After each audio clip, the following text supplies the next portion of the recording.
Hi, hello and welcome back to Gilli legends. கிட்டத்தட்ட ரொம்ப நாளைக்கு அப்புறம் இந்த சேனலில் நம்ம வீடியோ போடுறோம். கொஞ்சம் அக்ரிகல்ச்சர் காம்படிட்டிவ் எக்ஸாம் அப்படி இப்படின்னு சொல்லி போனதுனால இந்த சேனல் நம்ம வீடியோவே போடல. இப்போ நம்ம என்ன பண்ண போகிறோம் அப்படின்னா, இந்த டிஎன்பிஎஸ்சிக்கான கொஸ்டின்ஸு டோட்டலாக சப்ஜெக்ட் வைஸு, அதுவும் பர்டிகுலராக எக்கனாமிக்ஸ் வந்து நம்ம டாபிக் வைஸ் பார்க்க போகிறோம். இதே மாதிரி எல்லா சப்ஜெக்ட்டுமே நம்ம பார்க்க போகிறோம். ஹிஸ்ட்ரி பார்க்க போகிறோம், பாலிட்டி பார்க்க போகிறோம், ப்ளஸ் வந்து சயின்ஸ் பார்க்க போகிறோம், மேக்ஸ் பார்க்க போகிறோம்.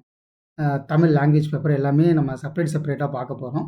இன்றைக்கி இந்த வீடியோவில் வந்து நம்ம எக்கனாமிக்ஸ் பார்க்க போகிறோம். எக்கனாமிக்ஸில் வந்து இந்த நேச்சர் ஆஃப் இந்தியன் எக்கனாமிக்ஸ் அப்படிங்கிற டாப்பிக்கில் ப்ரீவியஸ் இயர் கொஷின் பேப்பர் வந்து ப்ரீவியஸ் இயர் கொஷின்ஸில் என்னென்ன கேட்டிருக்காங்களோ அதெல்லாம் நம்ம பார்க்க போகிறோம்.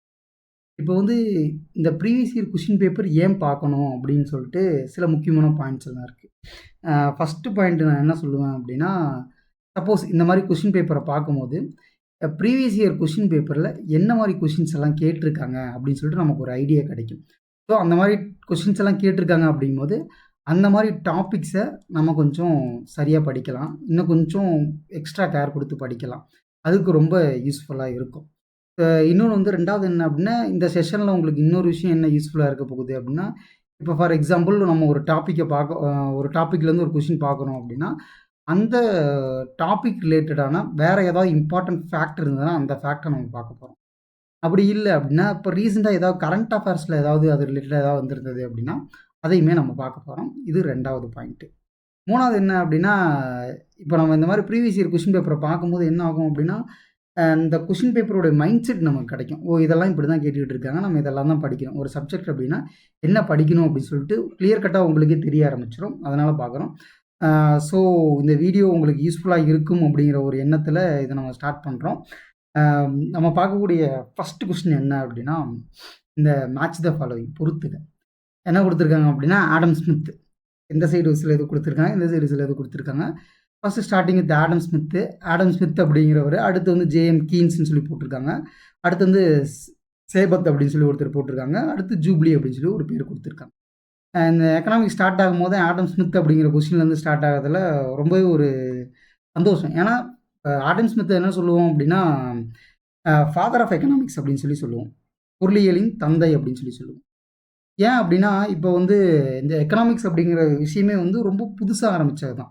இந்த எக்கனாமிக்ஸ் எப்போ ரொம்ப பெருசாக பேசு பொருளாக இருக்குது அப்படின்னா, இந்த இண்டஸ்ட்ரியல் ரெவல்யூஷனுக்கு அப்புறம் தான் வந்து இது பெரிய பேசு பொருளாகவே இருக்குது. ஏன்னா அதுக்கு முன்னாடி வந்து ஸ்டார்டிங்கில் மக்கள் வந்து கூட்டம் கூட்டமாக வாழ ஆரம்பித்தாங்க. கூட்டம் கூட்டமாக வாழ ஆரம்பிக்கும் போது அவங்களுக்காக சில ஒரு தலைவனை தேர்ந்தெடுக்கிறாங்க. அங்கே சில ரூல்ஸ் அண்ட் ரெகுலேஷன்ஸ் இருக்குது. அந்த ரூல்ஸ் அண்ட் ரெகுலேஷன்ஸ் தான் பாலிட்டி. மக்கள் வந்து ஒரு காலகட்டத்தில் எனக்கு ஒரு பொருள் தேவைப்படுது, உனக்கு ஒரு பொருள் தேவைப்படுது, அதை ரெண்டையும் பண்டமாற்று முறை பண்ணிப்போம் அப்படிங்கிற இடத்துல எக்கனாமிக்ஸ் தோன்றுது. ஆனால் அந்த எக்கனாமிக்ஸ் ரொம்ப பெருசாக எப்போ வெளியில் வருது அப்படின்னா, ஸ்டார்டிங் வந்து எப்போ அப்படின்னா, இந்த பணம் அப்படின்னு சொல்லிட்டு ஒரு பொருள் இருக்கும்போது தான். அது வந்து வெள்ளி காசாக இருக்கலாம், கோல்டு காயினாக இருக்கலாம்.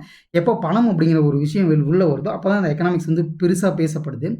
அந்த மாதிரி வந்து ஆடம் ஸ்மித் அப்படிங்கிறது தான் எக்கனாமிக்ஸை பற்றி நிறைய பேசியிருக்காரு. அவர் என்ன சொல்கிறாரு அப்படின்னா, வெல்த் தான் எக்கனாமிக்ஸ் அப்படின்னு சொல்லி ஒரு கான்செப்டை சொல்கிறார். வெல்த் தான் எக்கனாமிக்ஸ் அப்படிங்கிற ஒரு கான்செப்டை சொல்கிறாரு. ஸோ இதுதான் வந்து இவர் ஒரு புக்கு கூட எழுதியிருப்பார். இந்த வெல்த் ரிலேட்டடாக ஒரு புக்கு கூட எழுதியிருப்பார். அந்த புக்கும் நமக்கு அடிக்கடி கேட்டுக்கிட்டு இருப்பாங்க. இந்த மாதிரி வெல்த் தியரி யார் சொன்னாங்க அப்படின்னு சொல்லிட்டு கேட்பாங்க. அந்த மாதிரி வெல்த் தியரி யார் சொன்னாங்க அப்படின்னா வந்து இதை சொன்னதும் யார் அப்படின்னா ஆடம் ஸ்மித் தான். ஆடம் ஸ்மித்தை பற்றி நம்ம தெரிஞ்சுக்க வேண்டிய இது ஒன்று. இன்னொன்று என்ன சொல்லுவாங்க அப்படின்னா, அதாவது ஆடம் ஸ்மித் இன்னொன்று என்ன சொல்லுவாங்க அப்படின்னா, ஃபாதர் ஆஃப் எக்கனாமிக்ஸ் அப்படிங்கிறதையும் தாண்டி வந்து முதலாளித்துவத்தின் தந்தை அப்படின்னு சொல்லிட்டு ஆடம் ஸ்மித்தை சொல்லுவாங்க. அதாவது இங்கிலீஷில் சொல்லணும் அப்படின்னா ஃபாதர் ஆஃப் கேபிட்டலிசம் அப்படின்னு சொல்லி சொல்லுவாங்க ஆடம் ஸ்மித்தை. 3வது என்ன அப்படின்னா, த வெல்த் ஆஃப் நேஷன்ஸ் அப்படிங்கிற ஒரு புக் அவர் எழுதியிருக்காரு. நாடுகளின் செல்வம் அப்படிம்பாங்க தமிழ் அந்த புக்கோட நேமு. 3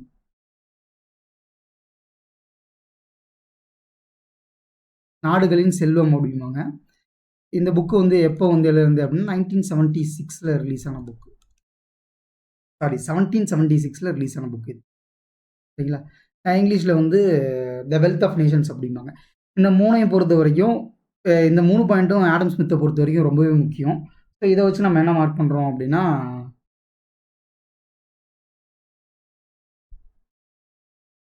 இதை வச்சு நம்ம என்ன மார்க் பண்ணுறோம் அப்படின்னா, பொருளியலின் தந்தை யார் அப்படின்னு, பொருளியலின் தந்தை ஆடம் ஸ்மித் அப்படின்னு சொல்லி மார்க் பண்ணுறோம். இந்த ப்ரீவியஸ் இயர் கொஸ்டின் பேப்பரில் நம்ம இன்னொரு விஷயத்தை பார்க்க போகிறோம். இன்னொரு விஷயம் என்ன அப்படின்னா, 3வது விஷயம்னு சொல்லி சொன்னால, ஆக்சுவலாக அந்த 3வது விஷயம் ரொம்ப இம்பார்ட்டன்ட் விஷயம் என்ன அப்படின்னா, ஒரு கொஸ்டினை படிக்கிறோம். இந்த கொஸ்டின்லேருந்து எப்படி நம்ம ஆன்சரை ஈஸியாக கொண்டு வரலாம், நம்ம எப்படி ஆப்ஷன்ஸை எலிமினேட் பண்ணலாம், எப்படி அந்த கொஸ்டினுக்கு ஈஸியாக ஆன்சர் பண்ணலாம் அப்படின்னு சொல்லிட்டு நம்ம இதில் பார்க்க போகிறோம். அடுத்து வந்து பார்த்தோம் அப்படின்னா, ஜேஎம் கீன்ஸ் அப்படிங்கிறவர். ஜேஎம் கீன்ஸ் யார் அப்படின்னா, புதிய பொருளியலின் தந்தை அப்படின்னு சொல்லி அழைக்கப்படுறாரு. இதில் ஒரு விஷயம், ஒரு ஃபேக்ட் என்ன சொல்லணும் அப்படின்னா, இந்த உலகத்தில் எல்லா கண்டுபிடிப்புகளாக இருக்கலாம், எவ்வளோ பெரிய கண்டுபிடிப்பாக வேணாலும் இருக்கலாம். அந்த கண்டுபிடிப்பு வந்து எப்போ வந்து ரொம்ப பெருசாகும் அப்படின்னா, ஒரு காமன் மேன் யூஸ் ஆகும்போது. அந்த காமன் மேன் யார் அப்படின்னா, நம்மள மாதிரி ஒரு சாதாரண மனிதன் தான் காமன் மேன். அவன் கைக்கு எப்போ வருதோ அப்போ தான் இது வந்து பெருசாக மாறும். ஃபார் எக்ஸாம்பிள் வந்து ஒரு 1950 1950 இந்த மாதிரி டைமில் வந்து படம் எடுக்கிறது அப்படிங்கிறது ஒரு ரொம்ப பெரிய விஷயமா இருக்குது. ஆனால் அதை திராவிட கட்சிகள் வந்து அதை ஒரு காமன் மேனுக்கான டூலாக மாற்றுறாங்க. நம்ம டிவி அப்படிங்கிறதெல்லாம் எடுத்துக்கிட்டோம் அப்படின்னா, ஒரு 2000 டிவி அப்படிங்கிறது ரொம்ப பெரிய விஷயமா இருந்தது. ஆனால் எனக்கு மொபைல் ஃபோன் வந்ததுக்கப்புறம் எல்லாருமே வந்து நியூஸ் பேப்பர் ஆகிட்டாங்க, எல்லாருமே மீடியா ஆகிட்டாங்க. அதாவது ஒரு விஷயம், ஒரு காமன் மேனுக்கு ஒரு விஷயம் கிடச்சிது அப்படின்னா அது ரொம்ப பெரிய விஷயத்தை சேஞ்ச் பண்ணும்.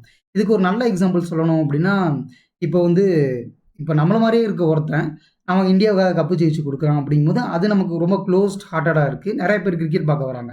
ஃபார் எக்ஸாம்பிள் தோனி எப்போ வந்து அந்த T20 வேர்ல்டு கப்பை ஜெயிச்சு கொடுக்குறாரோ அதுக்கப்புறம் கிரிக்கெட் பெருசாகவே வளர்ந்துருச்சு இந்தியாவில். அதுக்கு ஒரு மிகப்பெரிய காரணம். இதை ஏன் நான் உங்ககிட்ட சொல்கிறேன் அப்படின்னா, கீன்ஸ் அப்படிங்கிறவர் என்ன சொல்கிறாரு அப்படின்னா, மேக்ஸிமம் ஆடம் ஸ்மித் என்ன பேசியிருப்பார் அப்படின்னா, மேக்ரோ எக்கனாமிக்ஸை பற்றியே பேசியிருப்பார். மேக்ரோ எக்கனாமிக்ஸ் அப்படின்னா ஒரு நாட்டுடைய பொருளாதாரம் அப்படிங்கிறத பற்றி பேசியிருப்பார். ஆனால் ஜேஎம் கீன்ஸ் என்ன சொல்லியிருப்பாரு அப்படின்னா, ஒரு மனுஷன் அவனுக்கு ஒரு இண்டிவிஜுவல், அந்த இண்டிவிஜுவலுக்கான எக்கனாமிக்ஸை பற்றி பேசியிருப்பார். இவர் என்ன சொல்லியிருப்பார் அப்படின்னா, எக்கனாமிக்ஸ் அப்படிங்கிறது அந்த நாட்டுடைய பொருளாதாரம் மட்டும் கிடையாது. எக்கனாமிக்ஸ் அப்படிங்கிறது வந்து ஒரு ரிலேட்டட் டு பிஹேவியர் அப்படிம்பார். ஜேஎம் கீன்ஸ் வச்ச ஒரு பெரிய வாதமே என்ன அப்படின்னா, பிஹேவியரல் எக்கனாமிக்ஸ் அப்படின்னு சொல்லுவார். ஜேஎம் கீன்ஸ் சொல்லியிருப்பார். It's related to emotion, it's related to habit அப்படின்னு சொல்லியிருப்பார். ஸோ இந்த ஒரு புதிய டைமென்ஷனை கொடுத்ததுனால ஜேஎம் கீன்ஸ் என்ன சொல்கிறாங்க அப்படின்னா, ஃபாதர் ஆஃப் நியூ எக்கனாமிக்ஸ்னு சொல்கிறாங்க. புதிய பொருளியலின் தந்தை அப்படின்னு சொல்லி ஜேஎம் கீன்ஸை சொல்கிறோம். ஃபார் எக்ஸாம்பிள் சும்மா ஒரு கலவுக்கெல்லாம் சொல்லணும் அப்படின்னா, ஜேஎம் கீன்ஸ் அப்படிங்கிறது வந்து நம்ம தோனி மாதிரி, ஆடம் ஸ்மித் அப்படிங்கிறது கபில் தேவ் மாதிரி. வேற வந்து இதில் ரோஹித் எங்கே அல்லது கோலி எங்கன்னு சொல்லி கேட்டிங்க அப்படின்னா, நம்ம தனியாக ஒரு எக்கனாமிக்ஸ் கிளாஸ் ஒரு நாளைக்கு எடுப்போம். அப்படி எடுக்கிறப்போ நம்ம இதுக்கான இது எல்லாத்தையும் பார்ப்போம். இதை இருக்கிறத வச்சு அரேஞ்ச் பண்ணுங்களேன். நம்ம என்ன போட்டோம், ஏக்கு வந்து 2 போட்டிருக்கோம். ஏக்கு 2 அப்படிங்கும்போது நமக்கு என்ன ஆகுது, இந்த சி ஆப்ஷன் இல்லாமல் போயிடுது. சரிங்களா? அடுத்து வந்து பிக்கு வந்து 4. பிக்கு 4 அப்படிங்கும்போது என்ன நமக்கு ஆப்ஷன் கிடைக்குது, ஆன்சர் டி கிடைக்குது. ஆன்சர் டி பாருங்க. சிக்கு 1. சிக்கு என்ன, சேபத் அப்படிங்கிறவர் யார் அப்படின்னா, வாராந்திர விடுமுறை, வீக்லி டே ஆஃப் ரெஸ்ட். இது வந்து ஒரு ஸ்டாட்டிக் கொஸ்டின், இதில் பெருசாக எக்ஸ்பிளைன் பண்ண முடியாது. அடுத்து டிக்கு என்ன அப்படின்னா, டிக்கு வந்து 3. ஜூப்ளி அப்படிங்கிற ஒரு சம்திங் எதுவும் மிஸ் ஆகிருக்கும். இதுதான் இந்த மேட்ச் தான் ஃபாலோவிங். நமக்கு ஒரு 2 கொஸ்டினுக்கு ஆன்சர் தெரிஞ்சது அப்படின்னா மற்ற எல்லாத்தையும் ரிமைனிங் எல்லாத்தையும் நம்ம ஈஸியாக போட்டுடலாம். சில ஸ்டாட்டிக்கான விஷயத்தை நம்ம பெருசாக எக்ஸ்பிளைன் பண்ண முடியாது. ஒரு கான்செப்ட் இருந்தது அப்படின்னா அந்த கான்செப்டை நம்ம எக்ஸ்பிளைன் பண்ணலாம். அடுத்து இந்த இது பாருங்கள், 2வது கொஸ்டின்.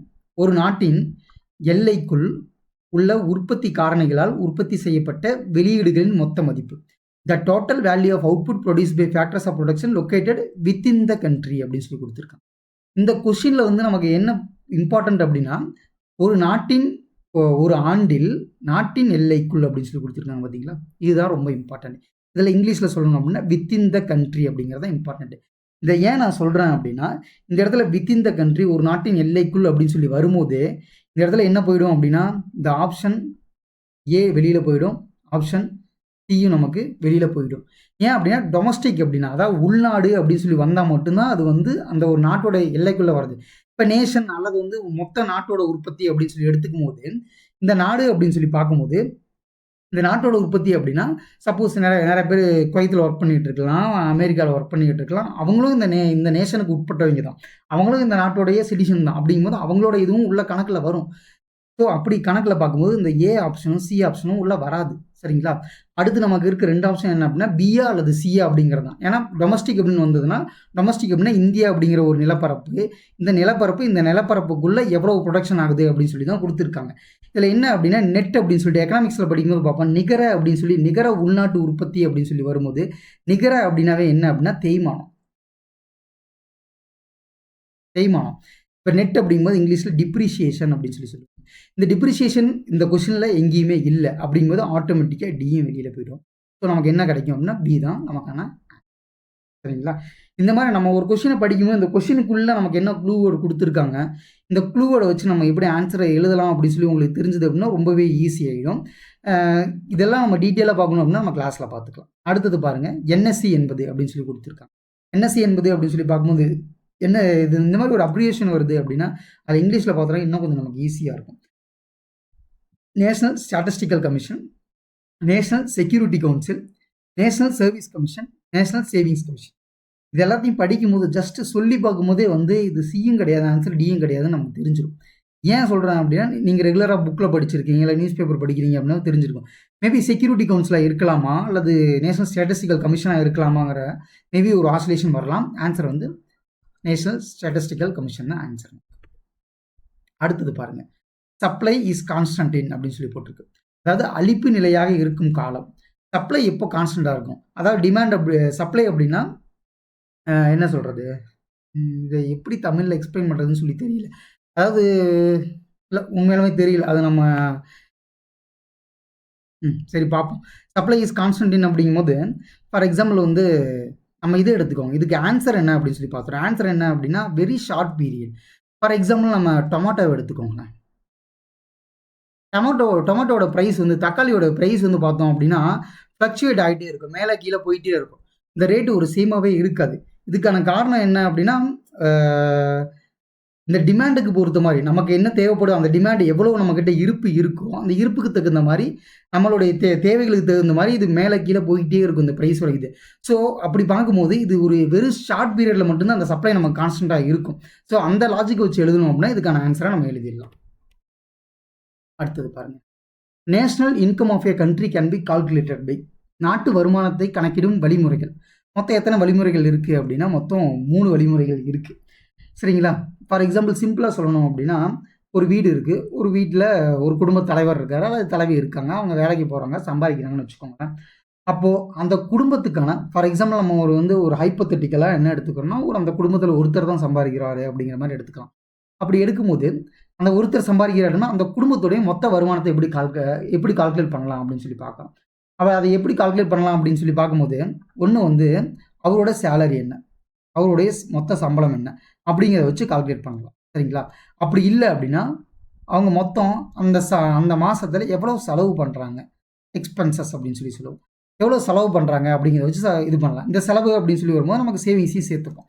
எவ்வளோ செலவு பண்ணுறாங்க அப்படிங்கிறத வச்சு கண்டுபிடிக்கலாம். அப்படியும் இல்லை அப்படின்னா அவங்க அந்த மாதத்துக்குள்ளே என்னென்ன பொருள் எல்லாம் வாங்கியிருக்காங்க, எதுக்காக எல்லாம் செலவு பண்ணியிருக்காங்க, அந்த மொத்த லிஸ்ட்டு, அந்த லிஸ்ட்டு கூட ப்ரைஸு இது எல்லாத்தையும் சேர்த்து பார்த்தோம் அப்படின்னா நமக்கு மொத்தம் அந்த குடும்பத்துடைய வருமானம் கிடச்சிடும். அதை அப்படியே நாட்டுக்காக போடுங்க. அந்த அப்படியே நாட்டுக்காக போட்டோம் அப்படின்னா அந்த 3 மெத்தட் தான். அந்த 3 மெத்தட் என்ன அப்படின்னா இங்கிலீஷில் சொல்லும்போது ப்ரொடக்ஷன் மெத்தட் அப்படின்னு சொல்லி சொல்லுவாங்க. ப்ரொடக்ஷன் மெத்தட் அப்படின்னு சொல்லி சொல்லுவாங்க. இன்னொன்று இன்கம் மெத்தட் அப்படின்னு சொல்லி சொல்லுவாங்க. இன்னொன்று எக்ஸ்பெண்டிச்சர் மெத்தட் அப்படின்னு சொல்லி சொல்லுவாங்க. அதாவது நான் சொன்னதே தான். ப்ரொடக்ஷன் மெத்தட்னா மொத்தம் எவ்வளோ பொருள் உற்பத்தியாக இருக்குது அது கூட இன்ட்டு ப்ரைஸு. இன்கம் அப்படின்னா நமக்கு எவ்வளோ வருமானம் வருது. எக்ஸ்பெண்டிச்சர் அப்படின்னா நம்ம எவ்வளோ செலவு பண்ணுறோம். தமிழில் சொல்லணும் அப்படின்னா உற்பத்தி அல்லது மதிப்பு கூட்டுதல் முறை, வருமானம் அல்லது காரணிகளின் ஊதிய முறை, 3வது செலவுகளின் முறை. இந்த 3 முறையை வச்சு நம்ம ஒரு நாட்டுடைய வருமானத்தை கால்குலேட் பண்ணுறோம். இப்போ இதை பாருங்கள். இதுக்கு பார்த்தோம் அப்படின்னா ஃபார் எக்ஸாம்பிள் பேசிக் குட்ஸ் இது பொறுத்து கொடுத்துருக்கேன். அடிப்படை பண்டங்கள். இதில் அடிப்படை பண்டங்கள் அப்படின்னு சொல்லி பார்க்கும்போது அடிப்படை பண்டங்கள், capital goods, consumer goods, intermediate goods. அடிப்படை பண்டங்கள், மூலதன பண்டங்கள், நுகர்வு பண்டங்கள், இடைநிலை பண்டங்கள். இதில் எது ஈஸியாக இருக்கும் அப்படின்னு சொல்லி பாருங்களேன்.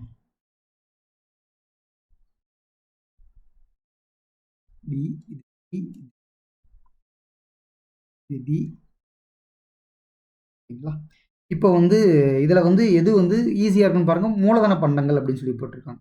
மூலதனம் அப்படின்னா என்ன அப்படின்னா கேபிட்டல் குட்ஸ் அப்படிம்பாங்க. இங்கிலீஷில் சொல்லும்போது கேபிட்டல் குட்ஸ் அப்படிம்பாங்க. ஏதோ ஒரு மூலதனம் போடுறோம், அந்த பொருள் நமக்கு இன்னொரு பொருளுக்கு கொடுக்குது. அதாவது ஒரு கன்சூமரோட டைரக்டான இதை சாட்டிஸ்ஃபை பண்ணாது. ஃபார் எக்ஸாம்பிள் ஒரு மெஷின் இருக்குன்னு வச்சுக்கோங்களேன். இந்த மெஷின் சோப்பு உற்பத்தி பண்ணுது. சரிங்களா? இந்த மெஷின் சோப்பு உற்பத்தி பண்ணுது அப்படின்னு சொல்லி பார்க்கும்போது, இந்த மெஷின் என்னுடைய தேவைகளை டைரக்ட்டா பூர்த்தி பண்ணாது. ஆனா இது ஒரு பொருள உருவாக்குது. சோப்பு அப்படிங்கிற ஒரு பொருள உருவாக்குது. அதனால வந்து இதோடைய என்னுடைய தேவை வந்து சாட்டிஸ்ஃபை ஆகுது. அப்படின்னா மூலதன பண்டங்கள் அப்படிங்கிற இயந்திரங்கள் அப்படின்னு சொல்லி சொல்லலாம். சரிங்களா? அடுத்து வந்து நுகர்வு பண்டங்கள் அப்படின்னு சொல்லி பார்க்கும்போது, நுகர்வு பண்டங்கள்னா என்ன அப்படின்னா, இது என்னுடைய தேவைகள டைரக்ட்டாவே சாட்டிஸ்ஃபை பண்ணும். இந்த குடுத்திருக்க பொருள வந்து எது வந்து டைரக்ட்டா சாட்டிஸ்ஃபை பண்ணும் அப்படின்னு சொல்லி பாருங்க. இதில குடுத்துருக்கல எது சாட்டிஸ்ஃபை பண்ணும் அப்படின்னா, மகிழுந்து. அதாவது கார் வந்து என்னுடைய இத வந்து டைரக்ட்டா சாட்டிஸ்ஃபை பண்ணும். இப்போ வந்து பிளைவுட்டோ அல்லது சிமெண்ட்டோ வந்து என்னுடைய தேவைகள டைரக்ட்டா சாட்டிஸ்ஃபை பண்ணாது. சரிங்களா? அடுத்து வந்து பாருங்க ஆப்ஷன் ஏ. ஏ அப்படிங்கிறது என்ன அப்படின்னா, அடிப்படை பண்டங்கள். அடிப்படை பண்டங்கள் இதில குடுத்துருக்கிறது 2 இது நம்ம சூஸ் பண்ணிட்டோம். அடுத்து இதில இருக்கிறது அடிப்படை பண்டங்கள் எது வரும் அப்படின்னா, சிமெண்ட் தான் வரும். அடுத்து வந்து என்ன போட்டிருக்கு அப்படின்னா, இடைநிலை பண்டங்கள். இடைநிலை பண்டங்கள் அப்படின்னா, அடுத்து ஒண்ணே ஒண்ணு தான் இருக்கு. பிளைவுட் தான் இருக்கு. இந்த ஆப்ஷன்லாம் நம்ம சூஸ் பண்ணி பார்த்தோம் அப்படின்னா, நமக்கு என்ன வரும் அப்படின்னா, ஏக்கு பி. ஏக்கு அதாவது ஏக்கு 4. ஏக்கு 4 தான் நம்ம போட்டிருந்தோம். ஏக்கு 4, பிக்கு 1 அப்படிங்கும்போது ஓகே. இல்ல இருங்க ஒரு நிமிஷம். ஏக்கு 4 அப்படிங்கும்போது டி ஆப்ஷன் போயிடும். பிக்கு பிக்கு 3 பிக்கு 3 அப்படிங்கும்போது இந்த ஆப்ஷனும் போயிடுது நமக்கு. அடுத்து சிக்கு வந்து 1 அப்படிங்கும்போது சிக்கு 1 அப்படிங்கும்போது நமக்கு பி மட்டும் தான்.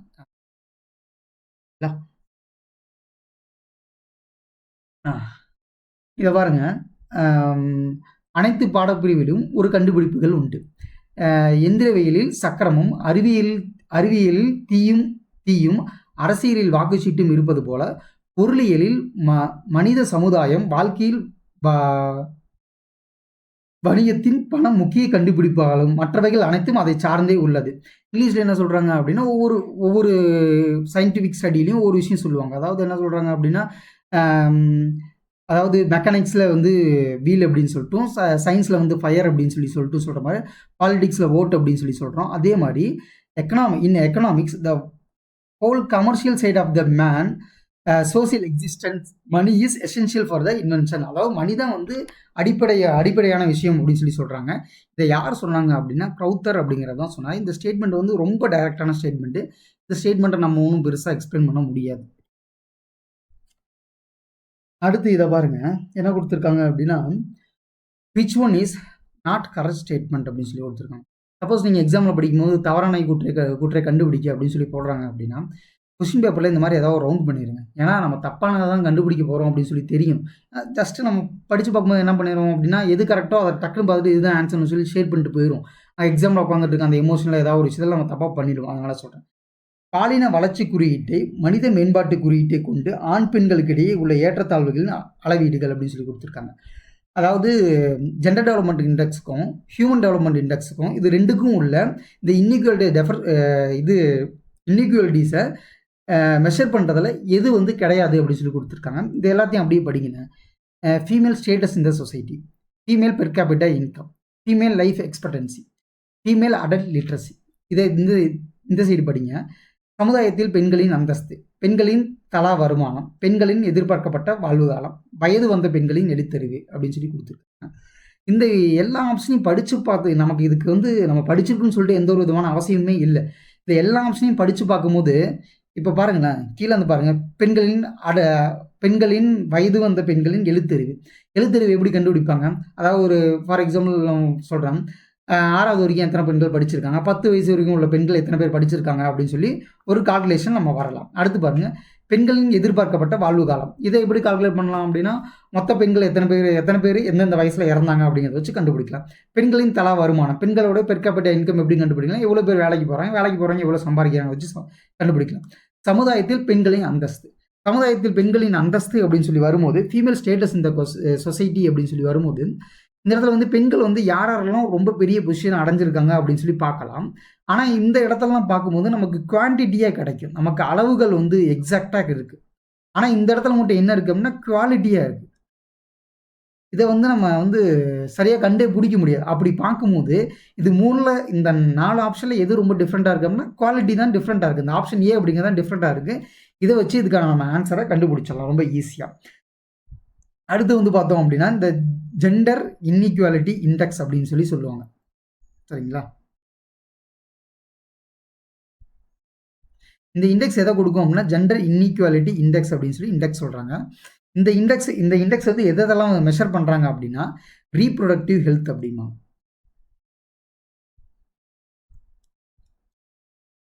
ரீப்ரொடக்டிவ் ஹெல்த் அப்படிமா. ரீப்ரொடக்டிவ் ஹெல்த் அப்படிங்கும்போது இனப்பெருக்க நலம்.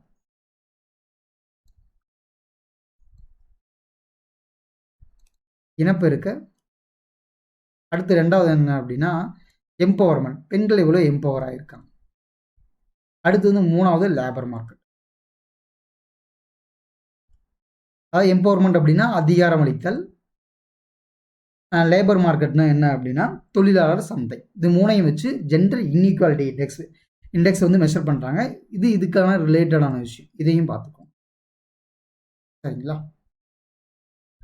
அடுத்து இந்த விஷயத்தை பார்ப்போம். when the value of export is more than the value of import, then the balance of trade is. அதாவது என்ன சொல்கிறாங்க, எக்ஸ்போர்ட்டு அதிகமாக இருக்குது, இம்போர்ட்டு கம்மியாக இருக்குதுன்னு சொல்கிறாங்க. இறக்குமதியின் மதிப்பை காட்டிலும் ஏற்றுமதியின் மதிப்பு கூடுதலாக இருக்கும் பொழுது உள்ள வணிக நிலை என்ன அப்படின்னு சொல்லி கேட்டிருக்காங்க. சிம்பிளாக சொல்லணும் அப்படின்னா இப்போ வந்து நம்ம வந்து நிறைய ஏற்றுமதி பண்ணுறோம் அப்படின்னு சொல்லி வச்சுக்கோங்களேன். நிறைய ஏற்றுமதி பண்ணும்போது என்ன ஆகும் அப்படின்னா இந்தியாவுக்குள்ள நிறைய டாலர் உள்ள வரும். சரிங்களா? நிறைய, ஏன்னா நம்ம ஏற்றுமதி அதிகமாக பண்ணுறோம் இறக்குமதியை கம்பேர் பண்ணும்போது. சப்போஸ் நிறைய இறக்குமதி பண்ணுறோன்னு சொல்லி வச்சுக்கோங்களேன். நிறைய இறக்குமதி பண்ணுறோம் அப்படின்னா என்ன ஆகும், நிறைய டாலர் வெளியில் போகும். இப்போது இது ரெண்டில் வந்து எது நமக்கு சாதகமான நிலை அப்படின்னு சொல்லி பார்த்தோம் அப்படின்னா நமக்கு உள்ள டாலர் வர்றது தான் நமக்கு சாதகமான இது. ஏன் டாலர் வர்றது தான் சாதகமான இது அப்படின்னா மொத்தமாக இந்த உலகத்தில் எல்லா ட்ரேடுமே எதை வச்சு நடக்குது அப்படின்னா டாலரை வச்சு தான் நடக்குது. நிறைய அக்ரிமெண்ட்ஸ் எல்லாம் ரீசெண்ட் டைம்ஸில் சைன் பண்ணாங்க. ஆனால் அந்த அக்ரிமெண்ட் ஒன்றும் ரொம்ப வந்து சாதகமாக அமையலை. இப்போ இந்தியா வந்து ரஷ்யா கூட ஒரு அக்ரிமெண்ட் சைன் பண்ணாங்க. நாங்கள் வந்து இந்தியன் ருப்பியில் ட்ரேட் பண்ணிக்கிறோம் ரஷ்யா கூட மட்டும் அப்படின்னு சொல்லியிருந்தாங்க. அது சரியாக போகலை. ஏன் என்ன காரணம் அப்படின்னு சொல்லி பார்த்தோம் அப்படின்னா நம்ம வந்து ஆயில் வாங்கணும் அப்படின்னா டாலரில் தான் வாங்கிக்கணும், வேறு வழியே கிடையாது. ஏன்னா ஆயில் இல்லை அப்படின்னா இங்கே எந்த ஒரு வேலைகளுமே நடக்காது அப்படின்னு சொல்லி ஒரு நிலை இருக்கும்போது டாலரில் தான் நம்ம ட்ரேட் பண்ணி ஆகணும் அப்படிங்கிற நிலை இருக்குது. நம்ம இவங்க கண்ட்ரீஸில் கொடுத்தோம் அப்படின்னாலுமே, அதாவது டர்க்கியோ அல்லது ஓமனோ அல்லது குவைத்தோ இந்த மாதிரி எந்த ஒரு அரபு கண்ட்ரீஸில் நம்ம வந்து நம்மளுடைய பணத்தை கொடுத்தோம் அப்படின்னா வாங்கிக்க போடல, நமக்கு டாலராக தான் வேணும். அந்த கணக்குப்படி பார்க்கும்போது நமக்கு டாலர் உள்ளே வரதான் நமக்கு சாதகமான வணிக நிலை. நாங்கள் என்ன சொல்கிறாங்க, எக்ஸ்போர்ட் அதிகமாக இருந்தது அப்படின்னா என்னது, சாதகமான வணிக நிலை. சப்போஸ் இம்போர்ட் அதிகமாக இருக்குது, எக்ஸ்போர்ட் கம்மியாக இருக்குது அப்படின்னா என்ன அர்த்தம் அப்படின்னா சாதகமற்ற வணிக நிலை அப்படின்னு சொல்லி அர்த்தம். அடுத்து இது பாருங்க, அதாவது இந்த முன்னாடி பார்த்த கொஸ்டின் இந்த கொஸ்டினுக்கு ரொம்ப ரிலேட்டட் தான். Liberalisation of economy refers to அப்படின்னு சொல்லி கொடுத்துருக்காங்க. அதாவது பொருளாதார தாராளமயமாக்கல் என்பது அப்படின்னு சொல்லி கொடுக்குறாங்க. இதெல்லாம் நம்ம தனித்தனியாக படித்து பார்க்கலாம். ஆனால் இதில் ஒரு விஷயம் உண்டு, சில கொஷினை பார்க்கும்போது சில கொஷினுக்கு வந்து நம்ம கொஷினை படித்து பார்த்துட்டு இதுக்கு என்ன ஆன்சராக இருக்குன்னு ஜட்ஜ் பண்ணிட்டு கொஷினை பார்க்குறது சில டைம் சரியானதாக இருக்கும். ஏன்னா ஆப்ஷனை படித்தோம் அப்படின்னா தான் நம்ம நிறைய கன்ஃபியூஸ் ஆகிடும். அந்த மாதிரி பார்க்கும்போது இந்தியாவில் என்ன சொல்லுவாங்க அப்படின்னா 1990s வந்து எல்பிஜி அப்படின்னு சொல்லி சொல்லுவாங்க. அதாவது லிபரலைசேஷன், ப்ரைவேட்டைசேஷன், குளோபலைசேஷன் அப்படிமா. இப்போ இதை பார்க்கும்போது மேக்ஸிமம் இந்த மாதிரி அப்ரிவேஷன்லாம் பார்க்கும்போது முடிஞ்ச அளவுக்கு நீங்கள் இங்கிலீஷ்லேயே பாருங்கள். ஏன்னா அந்த அப்ரிவேஷன் இங்கிலீஷில் இருக்கும்போது தான் அது கொஞ்சம் நமக்கு டிக் பண்ணுறதுக்கு ஈஸியாக இருக்கும். அதனால் சொல்கிறோம். இந்த லிபரலைசேஷன், ப்ரைவேட்டைசேஷன், குளோபலைசேஷன் அப்படிங்கும்போது ஆக்சுவலாக இது என்ன அப்படின்னா, இந்த கணக்கு என்ன அப்படின்னா 1990s வந்து இந்தியாவுக்கு வந்து நான் முன்னாடி சொல்லிட்டு இருந்த டாலர் தான் என்ன இருக்குது அப்படின்னா இந்தியாவில் வந்து டாலர் நிறைய வெளியில் போயிருக்கு. இந்தியா கிட்ட டாலர் இல்லை. கிட்டத்தட்ட இந்தியா கிட்ட எவ்வளோ டாலர் இருக்குது அப்படின்னா நம்மளால் வந்து ஒரு 1 மந்த்துக்கு தான் வந்து சமாளிக்க முடியும். 1 மந்த்துக்கு தான் நம்ம என்ன பொருள் வாங்குறதுனாலுமே வாங்க முடியும் அப்படிங்கிற நிலைமை இருக்குது. அந்த டைமில் யார் ஃபினான்ஸ் மினிஸ்டராக இருக்காங்க அப்படின்னா நம்மளுடைய முன்னாள் பிரதமர், அதாவது மன்மோகன் சிங் வந்து அப்போ ஃபினான்ஸ் மினிஸ்டராக இருக்கார். இந்த பாயிண்ட் ரொம்ப முக்கியம். இதை எனக்கு தெரிஞ்ச ஏதோ பழைய ப்ரீவியஸ் இயர் கொஸ்டின் பேப்பரில் கூட கேட்டிருக்காங்க, யார் அப்போ ஃபினான்ஸ் மினிஸ்டராக இருந்தாங்க அப்படின்னு சொல்லிட்டு. அப்போ வந்து மன்மோகன் சிங் தான் பிரைம் மினிஸ்டராக இருக்கார். இந்தியா வந்து என்ன பண்ணுது அப்படின்னா, வேர்ல்டு பேங்க்கில் போயிட்டு கடன் கேட்குறாங்க இந்தியா. இந்த மாதிரி எங்களுக்கு வந்து டாலர் எதுவும் இல்லை, எங்களுக்கு டாலர் கொடுங்க அப்படின்னு சொல்லி கேட்குறாங்க. அப்போ வேர்ல்டு பேங்க் என்ன சொல்கிறாங்க அப்படின்னா, நாங்கள் வந்து நீங்கள் எவ்வளோ கடன் கேட்குறீங்களோ அந்த கடன் நாங்கள் கொடுக்குறோம். ஆனால் என்ன ஒரே ஒரு செக் பாயிண்ட் அப்படின்னா, நீங்கள் உங்களுடைய எக்கனாமியை திறந்து விடணும் அப்படின்னு சொல்லி சொல்கிறாங்க. இப்போ வந்து நம்ம இதெல்லாம் படிக்கும்போது பார்த்துருப்போம். எது அப்படின்னா, இந்த 5 இயர் பிளான் படிக்கும் போதெல்லாம் பார்த்துருப்போம். இண்டஸ்ட்ரீஸ்க்கு வந்து நம்ம ரொம்ப பெரிய முக்கியத்துவம் கொடுத்தோம் அப்படின்னு சொல்லி பார்த்துருப்போம். 1990ஸ்க்கு முன்னாடி எப்படி இருந்தது அப்படின்னா, நம்ம எக்கனாமி ரொம்ப க்ளோஸ்டு எக்கனாமியாக இருந்தது. நம்மளோட செகண்ட் 5 இயர் பிளானில் கூட என்ன சொல்லியிருப்போம் அப்படின்னா, அதாவது வந்து இது கொடுத்துருந்தோம், நம்ம ரொம்ப ரிலாக்ஸ் பண்ணியிருந்தோம், லைசன்ஸ் எல்லாம் ரிலாக்ஸ் பண்ணியிருந்தோம், லைசன்ஸ் ராஜ் அப்படிங்கிற மாதிரி நிறைய வார்த்தைகள்லாம் யூஸ் பண்ணியிருப்பாங்க. நம்ம எக்கனாமி எப்படி இருந்தால் ரொம்ப க்ளோஸ்டாக இருந்தது. இப்போ வாங்குற மாதிரி வெளிநாட்டிலேருந்து ஒருத்தர் வந்து உள்ள கம்பெனி வைக்கணும் அப்படின்னா அவ்வளோ ஈஸியாலாம் கம்பெனி வச்சிட முடியாது. இங்கே நிறைய ரெஸ்ட்ரிக்ஷன் உண்டு, நிறைய ரூல்ஸ் அண்ட் ரெகுலேஷன்ஸ் உண்டு. அதை எல்லாத்தையும் தாண்டி அதுக்கப்புறம் தான் லைசன்ஸ் வாங்கி உள்ளே செட்டப் பண்ணணும். அப்படி செட்டப் பண்ணுறது வந்து ரொம்ப கஷ்டமாக இருக்கும். அப்படிங்கும்போது யாருமே வந்து இந்தியாவுக்குள்ளே வந்து கம்பெனி செட் பண்ணணும் அப்படின்னு சொல்லி விருப்பப்பட மாட்டாங்க. அப்படி இருக்கும்போது வேர்ல்டு பேங்க் என்ன சொல்லுது அப்படின்னா, கிட்டத்தட்ட இது வந்து ஒரு அமெரிக்காவோடைய புஷ் அப்படின்னு சொல்லி கூட சொல்லலாம். வேர்ல்டு பேங்க் என்ன சொல்லுது அப்படின்னா, நாங்கள் தரோம், நீங்கள் கேட்குற டாலர் நாங்கள் கொடுக்குறோம். ஆனால் என்ன ஒரே ஒரு செக் பாயிண்ட் அப்படின்னா, நீங்கள் உங்களுடைய எக்கனாமியை திறந்து விடுங்க. ஏன் அவங்க எக்கனாமியை திறந்து விட சொல்கிறாங்க அப்படின்னா, நம்ம எக்கனாமியை திறந்து விட்டோம்னா என்ன நடக்கும் அப்படின்னா, இந்தியா அப்படிங்கிறது இப்போ கிட்டத்தட்ட ஒரு 140 கோடி மக்கள் தொகை இருக்காங்க. இந்தியா அப்படிங்கிறது ஒரு பெரிய மார்க்கெட். இந்தியா வந்து கிட்டத்தட்ட உலக நாடுகள்லாம் எப்படி பார்ப்பாங்க அப்படின்னா, ஒரு விஷயம் சொல்லுவாங்க. அதாவது வந்து ஒரு ப்ராடக்டை நம்ம இந்தியாவுக்காக தயாரித்தோம் அப்படின்னா, அதை வந்து ஒரு ஆஃப் வேர்ல்டுக்கே தயாரித்த மாதிரி அப்படின்னு சொல்லி சொல்லுவாங்க. இப்போ ஒரு மொபைல் தயாரிக்கிறாங்க அப்படின்னா, அது இந்தியாவாக தயாரிக்கணும், இந்திய மக்களுக்காக தயாரிக்கணும்னு சொல்லி பார்ப்பாங்க. என்ன அப்படின்னா, இந்தியாவில் வந்து டைவர்சிட்டி ஆஃப் பீப்புள்ஸ் இருக்காங்க. இங்கே வந்து எக்கனாமிக்கல் டைவர்சிட்டியும் இப்போ அதிகம். இந்த வேர்டு மேபி புதுசாக இருக்கலாம், எக்கனாமிக்கல் டைவர்சிட்டி. இப்போ வந்து பார்த்தோம் அப்படின்னா, அதாவது நார்த் இந்தியா, சவுத் இந்தியா அப்படின்னு சொல்லி சொல்லுவோம். நார்த்தில் வந்து பார்த்தோம் அப்படின்னா எக்கனாமிக்கல் க்ரோத் ரொம்ப கம்மியாக இருக்குது. சவுத் இந்தியாவில் எக்கனாமிக்கல் க்ரோத் அதிகமாக இருக்குது. பிம்மாரு ஸ்டேட் அப்படின்னு BMARU அப்படின்னு சொல்லுவாங்க. பிம்மாரு ஸ்டேட் அப்படின்னு சொல்லி சொல்லுவாங்க. பிம்மாருக்கான அப்ரிவேஷன் பாருங்கள், இது ரொம்ப இம்பார்ட்டன்ட். இந்த மாதிரி பிம்மாரு ஸ்டேட் அப்படிமா இதெல்லாம் ரொம்ப போரஸ்டான ஸ்டேட் அப்படிம்பாங்க. ஸோ இந்தியாவுக்காக ஒரு பொருளை தயாரித்தோம் அப்படின்னா இது எல்லாருக்குமான பொருள் அப்படின்னு சொல்லி சொல்லுவாங்க. அதாவது லிபரலைசேஷன் அப்படிங்கிறது என்ன அப்படின்னா, தொழில்களில் உள்ள பல்வேறு கட்டுப்பாடுகள் மற்றும் தடைகளை நீக்குகிற கொள்கை அப்படின்னு சொல்லி சொல்லுவாங்க. மற்றதெல்லாம் படிச்சிங்கன்னா உங்களுக்கு மேக்ஸிமம் அது கன்ஃபியூஸ்டாக தான் இருக்கும். என்ன அப்படின்னா, நீ வந்து உள்ளே வந்த அப்படின்னா ஈஸியாக உன்னுடைய கம்பெனியை ஓப்பன் பண்ணிக்கலாம் அப்படின்னு சொல்லி சொல்கிறோம். ஆனால் இப்போல்லாம் வந்து அது நமக்கு நிறைய சேஞ்ச் ஆகிடுச்சு. மேபி நமக்கு படிக்கும்போது இதெல்லாம் ஆச்சரியமாக இருக்கலாம், இதெல்லாம் இப்படிலாம் நடந்திருக்கா அப்படின்னு சொல்லி கூட தோணலாம். ஏன்னா இப்போல்லாம் நம்ம வந்து ஸ்பெஷல் எக்கனாமிக் ஜோன் அப்படிங்கும், SEZ அப்படின்னு சொல்லுவோம். இதை வந்து ஸ்பெஷல் எக்கனாமிக் ஜோனாக வந்து கவர்மெண்ட் அறிவிச்சிருக்காங்க அப்படின்னு சொல்லி நம்ம நிறைய படிச்சுக்கிட்டு இருக்கோம். அந்த மாதிரி நீ இந்த இடத்துல வந்து ஒரு கம்பெனி செட் பண்ண போகிற அப்படின்னா உனக்கு எந்த ஒரு இதுவுமே கிடையாது. உனக்கு எலக்ட்ரிசிட்டி வேணுமா சீக்கிரம் கிடச்சிரும். உனக்கு இந்த லேண்ட் ரிஜிஸ்டர் பண்ணணுமா சீக்கிரம் கிடச்சிரும். நீ வந்து அந்த இடத்துல ஒரு பில்டிங்கை கட்டணுமா அந்த இடத்துல நீ சீக்கிரமாக கட்ட முடியும். உனக்கு கிளியரன்ஸ் எல்லாம் சீக்கிரம் கிடச்சிரும். அப்படின்னா கவர்மெண்ட்டே நிறைய இடத்துல சப்போர்ட் பண்ணிக்கிட்டு இருக்காங்க நமக்கு.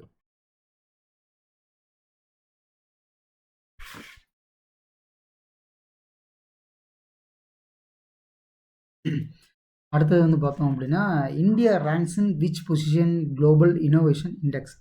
அதாவது குளோபல் இன்னோவேஷன் இண்டெக்ஸில் இந்தியா எத்தனை பொசிஷனில் இருக்குன்னு சொல்லி கேட்குறாங்க. ரொம்ப ஸ்டாட்டிக்கான கொஷின். 60th பொசிஷனில் இருக்கு. 60th பொசிஷனில் இருக்குது. இந்த மாதிரி ரீசெண்டாக அதாவது ஒரு லாஸ்ட் 1 இயர்க்குள்ளே ஏதாவது இந்த மாதிரி இண்டெக்ஸோடைய ரேங்க் லிஸ்ட்டு ரிலீஸ் பண்ணியிருக்காங்க அப்படின்னா அந்த மாதிரி இதெல்லாம் பார்த்து வச்சுட்டோம் அப்படின்னா நல்லது. அடுத்து கிராஸ் டொமஸ்டிக் பெர் கேபிட்டா, அதாவது GDP per capita of Tamil Nadu in 2015-16.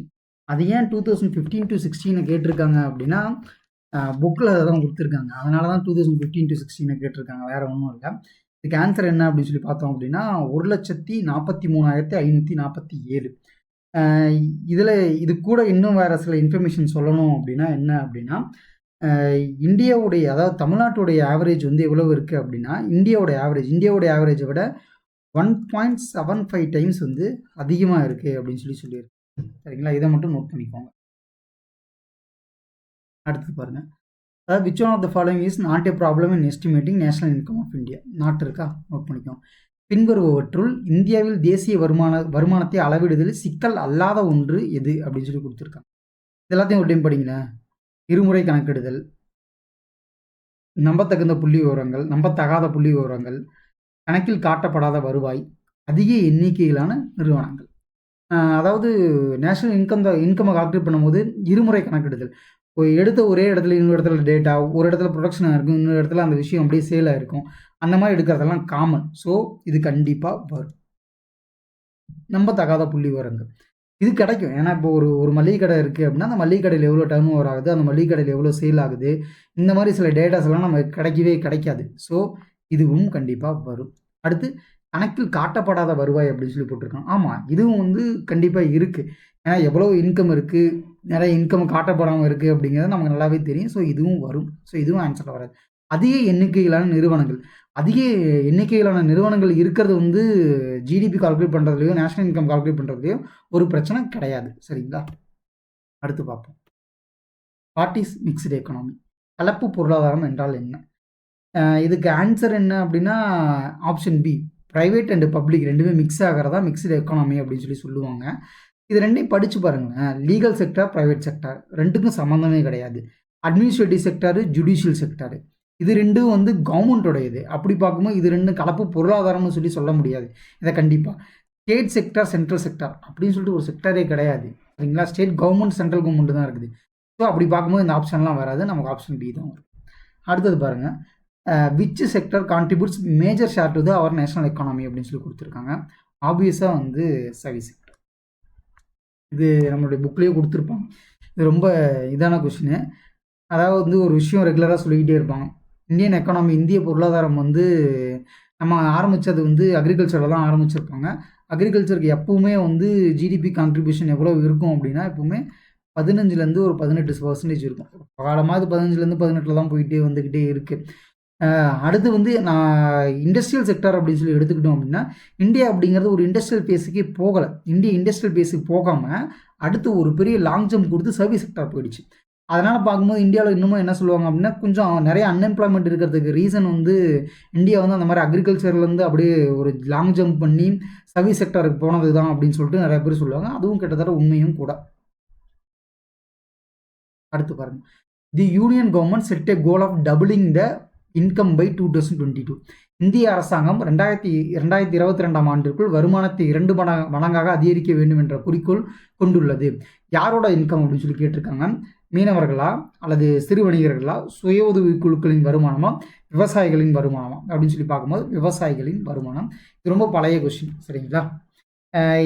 ஃபார்மர்ஸோட income தான் 2022 வந்து டபுள் ஆக்க போகிறோம் அப்படின்னு சொல்லிட்டு மோடி கவர்மெண்ட்டுடைய செகண்ட், அதாவது மோடி 2.0 அப்படிமா ரெண்டாவது மோடி கவர்மெண்ட் சொன்னாங்க. அடுத்து வந்து as per economic survey 2018-19 driver of the economic growth of India is the key. இந்திய பொருளாதார ஆய்வறிக்கையின்படி இந்திய பொருளாதார வளர்ச்சிக்கு முக்கிய ஊக்கியாக உள்ளது எது அப்படின்னு சொல்லி கேட்டிருக்காங்க. சரிங்களா? இதுக்கு ஆன்சர் என்ன அப்படின்னு சொல்லி பார்த்தோம் அப்படின்னா பி. அதாவது எவ்வளவு முதலீடு பண்ணுறோமோ அந்த அளவுக்கு இந்திய பொருளாதாரம் இன்க்ரீஸ் ஆகும். இப்போ ஃபாரின் ட்ரேட் அப்படிங்கிறது என்ன அப்படின்னா, நம்ம ஒருத்தருக்கு ஒரு விஷயத்த ஏற்றுமதி இறக்குமதி அப்படிங்கிறது தான் ட்ரேடு. மணி சப்ளை அப்படின்னா நம்ம பணத்தை அச்சடித்து உள்ளே சர்க்குலேட் பண்ணுறது தான் மணி சப்ளை. மணி சப்ளையை என்றைக்குமே வந்து அதாவது மணி சப்ளை பணத்தை அச்சிட்டு வெளியிடுறதோ அல்லது லோன் கொடுக்கோ இதெல்லாம் தான் நம்ம மணி சப்ளைன்னு சொல்லி சொல்லுவோம். இதெல்லாம் வந்து எக்கனாமிக் க்ரோத்துக்கு கீ அப்படின்னு சொல்லி சொல்ல ரூரல் டெவலப்மெண்ட்டும் கீ கிடையாது. ஏன் இன்வெஸ்ட்மெண்ட்டு தான் கீ அப்படின்னா, இப்போ ஒரு பெருமுதலாளி ஒரு இடத்துல வந்து ஃபார் எக்ஸாம்பிளுக்கு இந்தியாவில் தமிழ்நாட்டில் ஏதாவது ஒரு பக்கத்தில் இன்வெஸ்ட் பண்ணுறாருன்னு வச்சுக்கோங்களேன். ஒரு 1000 கோடி ஒரு ப்ராஜெக்ட் இன்வெஸ்ட் பண்ணுறாரு அப்படின்னா, இந்த இடத்துல இந்த கம்பெனி வளர போகுது அப்படின்னா இந்த கம்பெனியை சுற்றி ஒரு ஹோட்டல் கடை வரும், ஒரு டீ கடை வரும், ஒரு பஸ் ஸ்டாப் உருவாகும். இந்த இடத்துக்கு வந்து இந்த இடத்துல ஒரு ஃபார் எக்ஸாம்பிள் ஒரு 10,000 ஒரு 50,000 பேர் வேலை செய்ய போகிறாங்க அப்படின்னா இந்த 50,000 பேருக்கு வேலைவாய்ப்பு கிடைக்குது.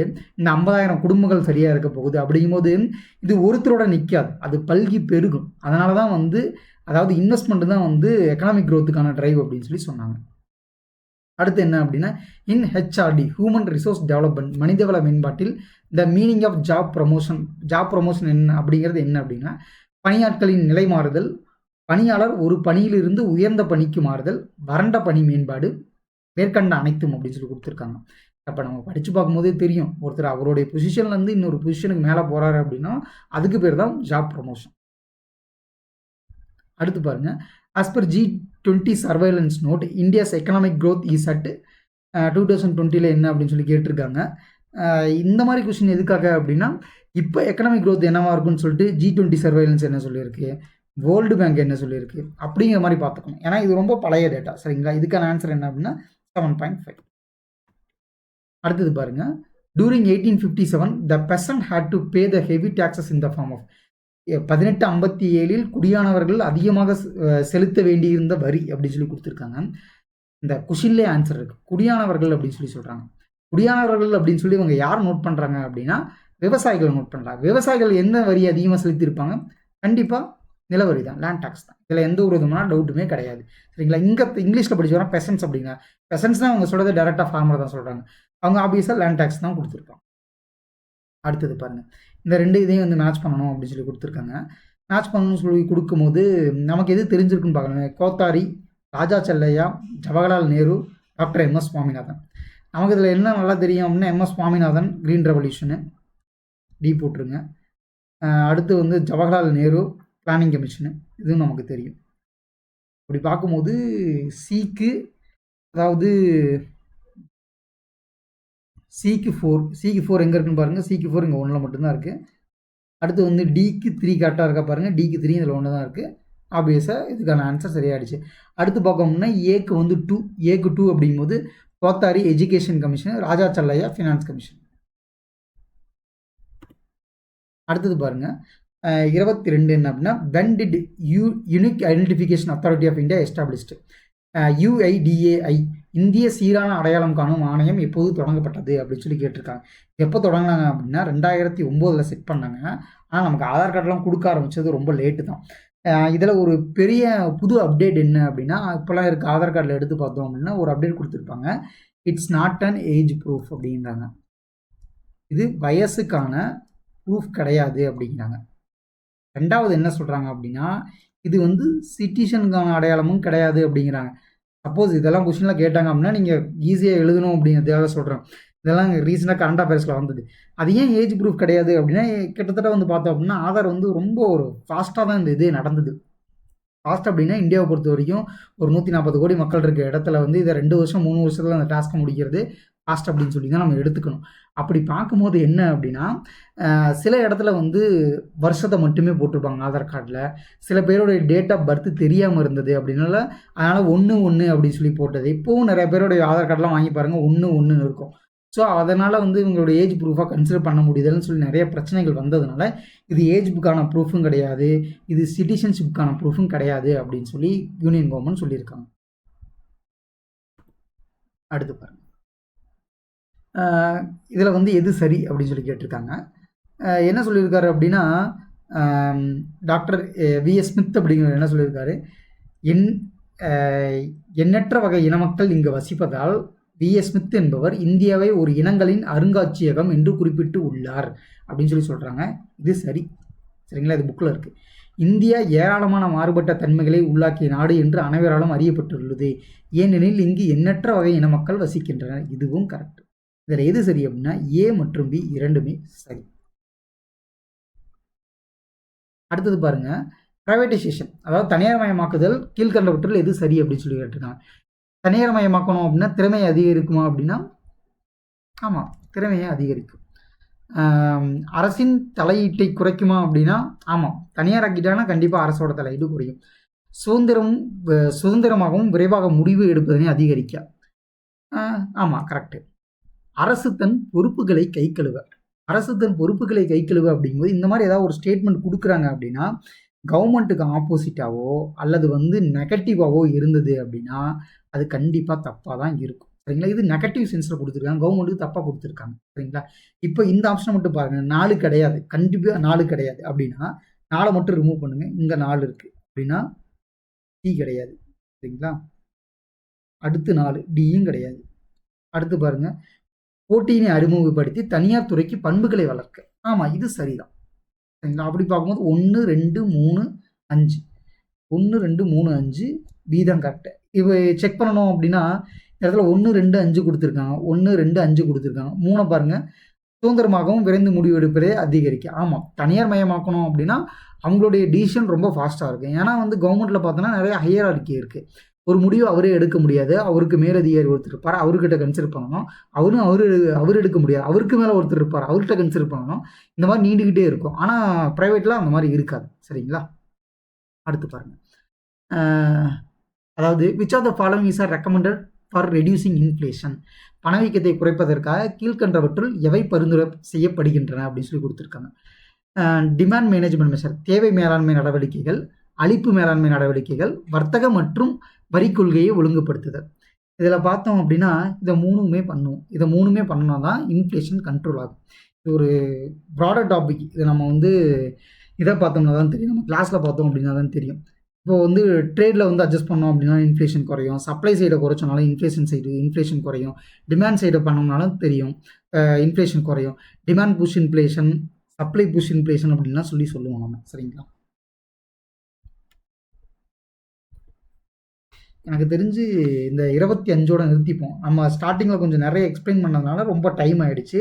ஆனால் ரிமைனிங் இருக்க ரிமைனிங் கொஷின்ஸ் இன்னும் ஒரு 25-30 கொஷின்ஸ் இருக்குது இந்த டாப்பிக்கில், அதாவது நேச்சர் ஆஃப் இந்தியன் எக்கானமியில். அதை நம்ம அடுத்த செஷனில் நம்ம பார்த்துருவோம்.